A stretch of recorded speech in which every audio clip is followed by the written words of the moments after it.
Teman-teman, kembali lagi di channel saya Sobari. Jadi kali ini saya akan melanjutkan pembahasan tentang tools di CorelDRAW yang sebelumnya saya sudah bahas di dua video ya, ada part 1 sama part 2. Silakan teman-teman bisa tonton. Nah, di sini saya akan membahas selanjutannya, yaitu dari mulai konektor ya, di tools konektor sampai nanti kita ke interactive fill tools ya. Baik, langsung saja ke pembahasannya. Jadi, yang pertama di sini ada konektor tools ya. Dan fungsinya nanti ini untuk menghubungkan antara node objek satu dengan objek yang lainnya ya. Misal saya contohkan seperti ini. Saya buatkan persegi, kemudian saya buat elips ya di sini. Oke, kemudian saya buat juga polygon ya. Misal seperti ini.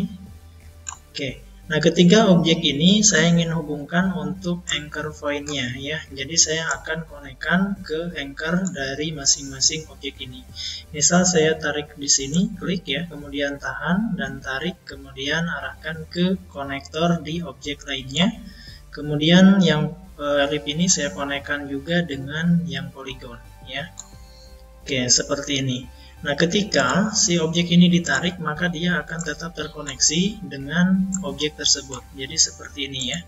Jadi konektornya dia akan tetap ikut sesuai dengan posisi objek kita. Oke, itu fungsi dari konektor tools ya. Oke, kemudian selanjutnya ada anchor editing. Nah, tentu saja ini untuk mengedit positioning dari anchor point-nya. Jadi teman-teman bisa delete anchor point-nya atau juga bisa geser atau tambahkan gitu ya. Nah, di sini bisa digeser seperti ini contohnya. Oke ya. Nah, maka dia akan berpindah seperti ini. Oke, itu untuk fungsi dari anchor point ya, atau edit anchor point. Kemudian bisa di delete juga seperti ini ya.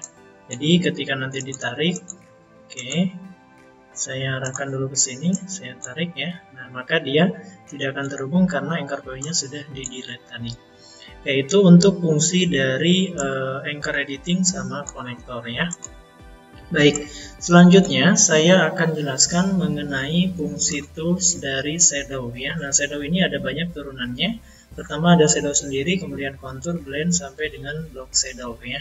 Oke, kita akan bahas satu persatu. Saya buatkan objeknya dulu. Oke, jangan bentuk lagi deh ya. Saya coba buatkan teks aja. Misal di sini saya bikin teks Sobari ya. Kemudian saya akan bold, blok dulu, kemudian di bold ya. Oke, kemudian saya kasih warna kuning. Nah, jadi untuk shadow ini adalah tools yang dimana fungsinya untuk memberikan bayangan kepada suatu objek. Misal teks ini saya akan kasih bayangan, tinggal klik saja untuk toolsnya, kemudian arahkan objek mana yang akan kita buat bayangannya, terus diarahkan saja bayangan itu akan positioningnya kemana gitu ya. Oke, misal seperti ini. Oke, jadi sudah kelihatan ya, saya akan perbesar dulu. Oke, ini bayangannya, misal ke bawah ya, seperti ini saya arahkan. Oke, ini bayangannya. Nah, ini sudah sangat jelas ya. Jadi, drop shadow ini untuk memberikan bayangan pada suatu objek. Atau kita juga bisa arahkan ke bawah gitu ya, ke sini misalkan seperti ini ya. Jadi disesuaikan tentunya dengan kebutuhan dari desain teman-teman sendiri. Oke, misal seperti ini juga bisa ya. Oke, selanjutnya saya akan bahas tentang fungsi dari tools contour ya. Ini nanti untuk membuat garis luaran yang dia warnanya merupakan warna turunan dari warna pokok gitu ya. Kita akan contohkan. Jadi di sini kalau teman-teman lihat ya, ada warna biru, kemudian ada warna biru tua. Jadi dari kedua warna ini maka nanti akan terbentuk turunan warna seperti ini ya. Jadi kita akan contohkan, misalkan saya pakai polygon saja untuk mencontohkannya. Oke, kita klik dulu. Oke, seperti ini ya. Sorry, saya hapus dulu polygon 1. Oke, saya perkecil dulu ya. Ini saya perkecil, kemudian saya kasih warna misalkan kuning ya. Kemudian kita akan kasih kontur ya. Jadi klik aja, kemudian ditekan di objeknya. maka nanti dia akan punya garis luaran ya, seperti ini nih. Kita mau ditaruh di dalam juga boleh, atau mau di luar juga boleh. Misal seperti ini, saya ganti dulu warnanya jadi biru misalkan. Nah, dari kedua objek ini kita akan kontur ya. Nah, caranya teman-teman tinggal tekan tombol CTRL di keyboard, kemudian arahkan pada objek dan ditekan ya, seperti ini. Maka nanti akan muncul turunan warnanya seperti ini ya. Mulai dari biru, kemudian biru merah sampai dengan merah ya, seperti ini untuk pengaplikasian atau fungsi dari kontur sendiri. Oke, ini saya hilangkan dulu untuk outline-nya biar tidak ada garis-garis hitamnya ya. Oke, jadi seperti ini ya. Oke, itu fungsi dari kontur. Nah, selanjutnya saya akan bahas fungsi dari blend ya. Jadi blend ini untuk menyatukan dua warna yang berbeda sehingga nanti terbentuk warna seperti ini. Hampir mirip dengan kontur gitu ya. Cuman kalau kontur kan tadi dia dibentuk dari luaran atau objek itu sendiri dan memang bentuknya juga sesuai dengan objek yang kita bikin. Tapi kalau blend ini meskipun dia beda bentuk objeknya ya, misal seperti ini. Saya kasih di sini polygon ya, kemudian saya kasih lagi di sini rectangle. Oke, ya ini buat sampel aja untuk mempraktekkan fungsi dari blend ini. Oke, sorry. Saya arahkan dulu ke sini. Oke, seperti ini ya. Saya kasih warna kuning, kemudian yang poligonnya saya kasih warna hijau muda aja ya, seperti ini. Nah, kita blend, jadi kita tekan ya, kemudian arahkan dari objek satu ke objek yang kedua seperti ini. Oke, maka nanti akan terbentuk ya, terbentuk turunan dari warnanya.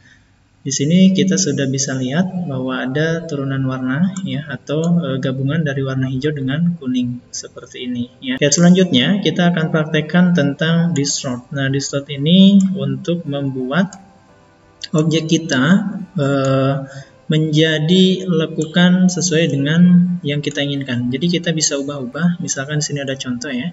Jadi ini contohnya elips, kemudian kita bisa ubah, dibuat bentuknya di bintang dan lain sebagainya. Nah, saya akan contohkan di sini. Misalkan saya bikin dari rectangle, saya tarik seperti ini, ya. Oke, jadi kita bisa ubah-ubah bentuknya dari rectangle sampai dengan posisi atau bentuk yang kita inginkan, ya. Oke, misal jadi seperti ini. Kemudian selanjutnya kita bahas tentang fungsi dari envelope ya. Jadi kita juga bisa modifikasi objek kita menggunakan tools dari envelope ini. Nah, kita buatkan objek dulu ya. Objeknya saya bikin rectangle kembali aja. Oke, seperti ini. Kemudian kita pilih yang envelope ya. Ini untuk memodifikasi dari anchor point juga ya. Misalkan kita ingin membuat bentuk seperti ini, bentuk cangkir ya, kita bisa lakukan misalkan seperti ini ya. Nah, oke, jadi kita bisa atur untuk positioning dari anchor point-nya. Ini kan awalnya persegi persegi gitu ya. Jadi kita bisa modifikasi. Ini akan sangat memudahkan dan sangat berguna sekali buat teman-teman ketika melakukan desain atau membuat sebuah objek di CorelDRAW ya. Oke, itu dari fungsi envelope. Kemudian selanjutnya ada fungsi extrude ya. Kita akan coba praktekkan. Saya buatkan objek kembali berupa persegi saja ya di sini. Oke, kemudian saya akan pilih yang extrude ini. Oke, jadi extrude ini hampir sama ya. Jadi untuk membuat ilusi atau bayangan seakan-akan si objek ini berbentuk 3D gitu ya. Jadi teman-teman tinggal tarik saja seperti ini, diarahkan kemana dia bayangannya akan kita bentuk ya. Yang ditarik, oke seperti ini, maka dia akan menjadi 3D seperti ini ya. Awalnya kan tadi persegi, kalau sudah pakai extrude ini maka dia akan menjadi kubus gitu ya. Jadi 3D seperti ini. Oke, itu fungsi dari extrude tadi. Kemudian kita juga bisa gunakan di fungsi drop shadow ini ya, tools drop shadow ini turunannya ada block shadow. Nah, block shadow fungsinya juga sama untuk memberikan bayangan, tapi dia lebih tebal gitu ya. Kalau tadi kan agak ada transparansinya lebih memudar gitu ya. Nah, di sini kalau block ini ya, block shadow, dia lebih hitam gitu ya, lebih jelas atau lebih tebal seperti ini. Misalkan seperti ini ya, saya contohkan. Oke ya, jadi ini sama untuk memberikan bayangan, tapi kalau di drop shadow tadi bayangannya dia lebih halus ya. Kalau ini lebih kasar atau lebih jelas ya gitu ya, lebih tebal. Ini kalau kita aplikasikan di teks juga akan seperti ini. Oke, itu fungsi dari block shadow ya. Nah, selanjutnya kita akan bahas tentang fungsi dari tools transparency tools ya. Jadi ini akan sangat berguna sekali transparency tools ini. Jadi contohnya misalkan saya akan input satu gambar ya. Oke, ini buat sampel aja. Saya akan masukkan gambar. Oke, sebentar ya.